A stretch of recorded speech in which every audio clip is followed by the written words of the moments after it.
Good evening, America. Happy Wednesday. Welcome to the day after the election edition of Just the News, No Noise. Yeah, Republicans woke up with a big headache today. I'm your host, John Solomon, reporting to you, as always, from the nation's capital. We're going to have a lot to talk about, that election fallout. My co-host, Amanda Head, will have some more of the headlines for that. But before we get to her, I want to highlight the way President Trump reacted to the elections last night. And he did it during a breakfast at the White House with all Republican senators in attendance.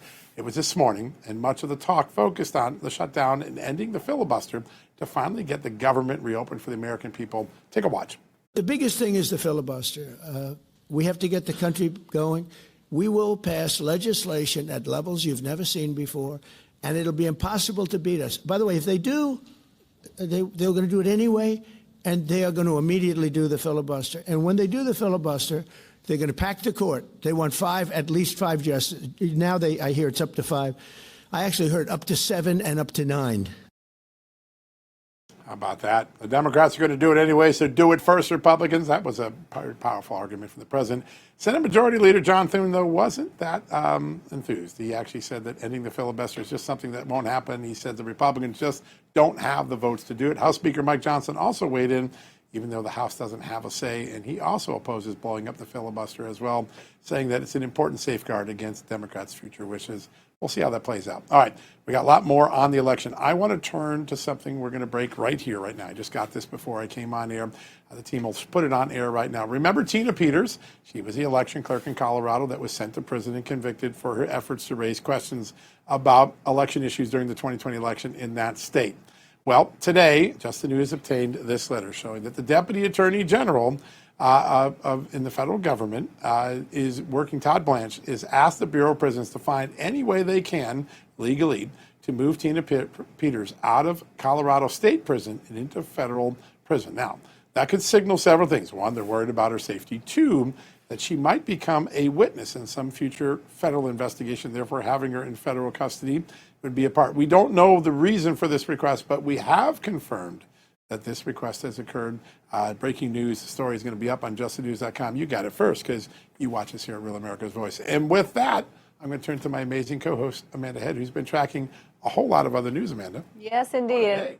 What a day. And like you said, a headache for Republicans this morning. We have a lot of those reactions to get to. From the elections last night, we heard, of course, from President Trump earlier today, as you brought up, but we also got a message from Vice President J.D. Vance. He posted on X, downplaying the losses a little bit. He wrote that it was idiotic to overreact to elections in blue states that Democrats won. But he also pointed out 3 things that can help Republicans in the future. One was focusing on registering voters, pointing out that Republicans have made some pretty great strides in doing this so far, and that this current Republican coalition is a naturally lower propensity group, meaning that the GOP will still need to do a lot better at turning out voters. And he also said that while President Trump has done some great things abroad, voters care more about what is happening here at home. And boy, do I hear that over and over and over again.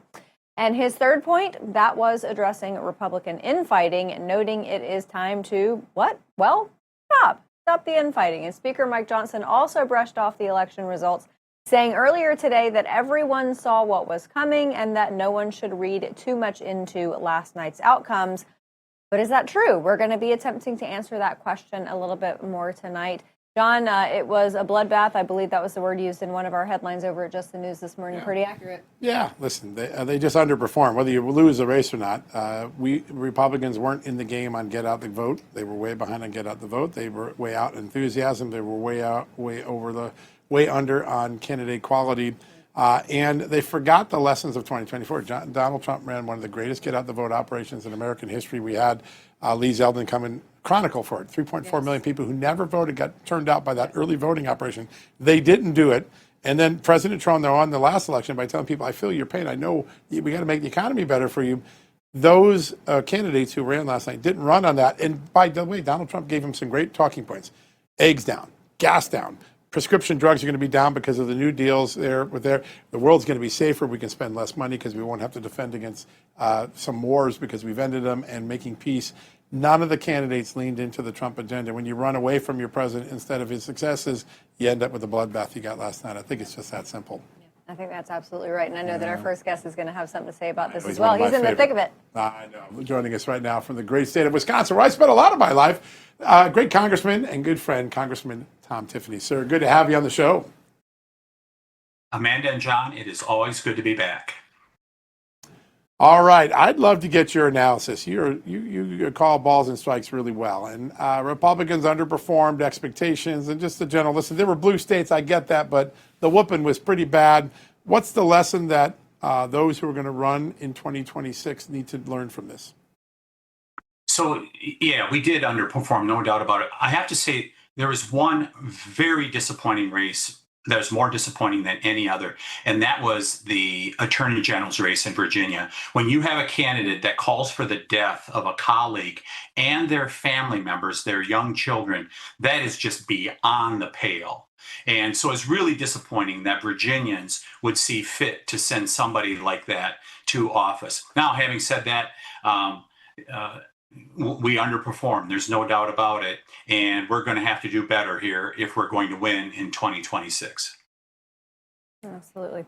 Well, and sir, as John and I were talking about, a lot of these Republicans in these races, they didn't embrace President Trump's economic successes, successes from the One Big Beautiful Bill that you, of course, worked on. I mean, these were big, big wins, and yet they didn't embrace them. A lot of them, like Winsome Sears, she stuck on the platform of 4 years ago with Glenn Youngkin, which was parental rights, which of course is important. But as John said the other night, Virginians, I think that they think that that is fixed. So why didn't they embrace these economic wins?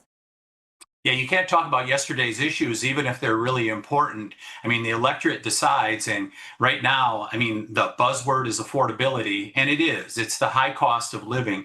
And I mean, what I start out by saying is that this came about because of the previous 4 years of the Biden administration, when they spent us into oblivion, where a dollar 5 years ago was now worth 80 cents. But then you have to go on and tie together that bringing down that cost of living is so important. And to a certain extent, these races are tough because we just passed the president's agenda over the last few months. It hasn't had time to kick in. Because I can tell you, one of the bets that I'm making running for governor in Wisconsin is that 10 months from now, we're going to see no taxes on tips, no taxes on Social Security and overtime. We're going to see that make an impact. We're going to see, like, for the first time in a while, a couple of weeks ago, we saw gasoline down to $2.50 a gallon here in Wisconsin. And if we can get that back down to $2.50 or less, that's more money in people's pockets. So I'm very hopeful over the next 10 months that we're going to see some of these reforms kick in, and we're going to be able to message the success for America as a result of this agenda. Yeah, that's a really great point. People are going to feel that economic boom. It's going to catch them right as the 26th election is here.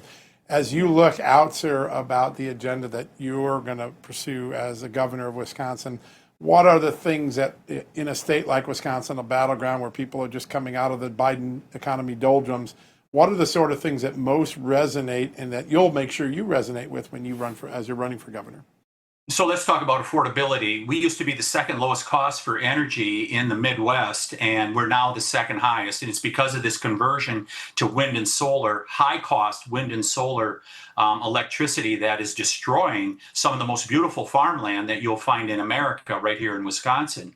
So that's one. And there's other stuff that is going on also that we can reduce the cost. Property taxes. We had a governor that put in place a veto that increases property tax for 400 years. We need to end that. We need to have a property tax freeze. Make home ownership affordable. Those are things that I will be pursuing. Sarah, I want to ask you about the shutdown, because that's going to probably play a role in some talking points on your campaign for governor there in Wisconsin.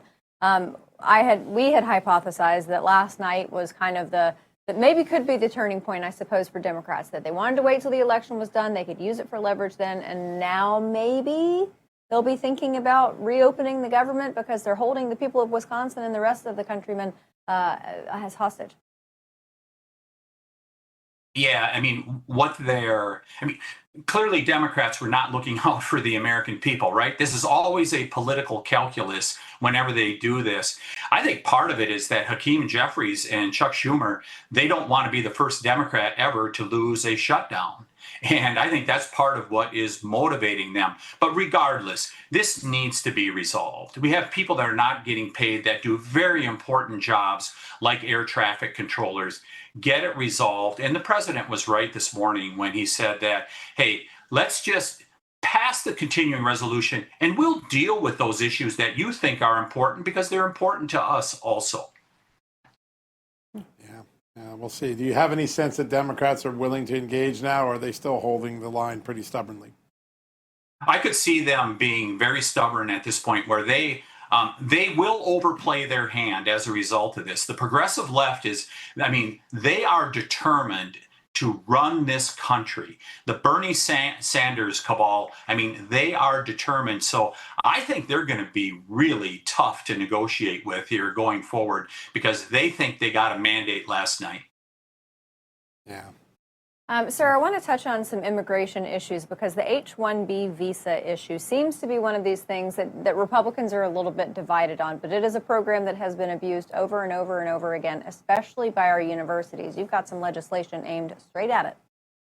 Yeah, so first of all, I mean, we are so generous as a country. We let nearly 1 million people in legally every single year. So there's no country more generous than America. But we're just saying you should not exceed the cap of 65,000 H-1B visas. Universities around the country, including right here in Wisconsin, are allowed to do that. And they've hired about 500 of those people here in Wisconsin and in the University of Wisconsin system. So why are we not hiring Americans for that? And what I've heard from the UW system and some of their attorneys, they're like, well, we're having a hard time finding qualified people. Isn't that an indictment of the university system that they can't educate Wisconsin kids to be able to do those jobs? I think that there should be limits to how many people we let in. We're generous. We should continue to be, but that generosity cannot be unlimited at the expense of the American people. I want to stay in the education system. When I was a very young reporter a very long time ago, I broke a story about all these school teachers who had committed sexual offenses, and there was no tracking system, so they'd show up in a new school district in Wisconsin and get another job, and in some cases 2 or 3 times they would commit offenses. Tommy Thompson signed a law, changed that system, but you have some brand new troubling things. We had this story on our site the other day. It's so amazing. About 200 misconduct and grooming cases that the Wisconsin Department of Public Instruction was trying to hide from the Wisconsin public. Tell us about that. Yeah, so a media publication here in Wisconsin revealed that there are 200 sexual misconduct cases that have been swept under the rug. And they go all the way back to when our current governor, Evers, was the head of the Department of Public Instruction. So this has been going on a long time. We need to have accountability in regards to this. There needs to be transparency. And I believe we should set up a dashboard that shows how many cases there are they being resolved, and getting that transparency for the American people. Because, I mean, besides getting a good education, shouldn't every parent expect their kid to be safe in school? Absolutely. Yeah, absolutely. Well, sir, and I imagine the education conversation is also going to be a part of your gubernatorial campaign, because as we see this trend of education freedom blowing across this country, whether it's homeschooling, whether it's co-op, whether it's taking your credits where you want to put your children, and Secretary McMahon is doing a lot to do what she can at the federal level.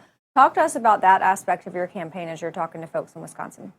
I mean, Democrats are standing in the schoolhouse door. We passed that $1,700 tax credit that every governor can opt into. Well, guess what? Our governor, who is a product of the teachers union, he turned it down. He said, no, we're not going to take that $1,700, even though it will benefit public schools also.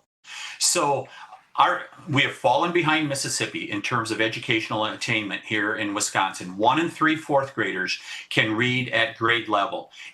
Our system has collapsed here in Wisconsin, and it's got to be fixed. This is going to be front and center here in Wisconsin. And all those people that talk about those suburban moms, well, many of them have children. And when it becomes very apparent to them how far our educational system has fallen in Wisconsin, they're going to want reform. We're going to deliver it. As a parent, all you want your kid is educated, not indoctrinated. Stop the social engineering. Let's educate kids. Get back to basics once again.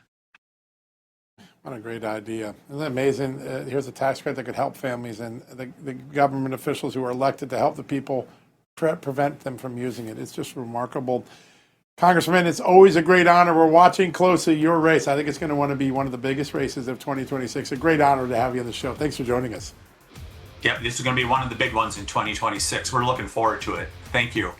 Yeah, what a debate it's going to be. It's going to be a lot of fun. All right, folks, we're going to take a quick commercial break. When we come back, we'll discuss how the media played into the election results last night. Oh, I bet you have a lot of thoughts on that. We do too. We'll cover that next, right after these messages.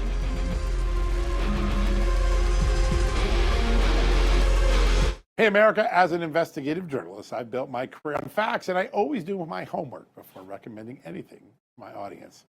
That's why I can confidently say AMAC, the Association of Mature American Citizens, is the real deal. AMAC is a conservative alternative to AARP.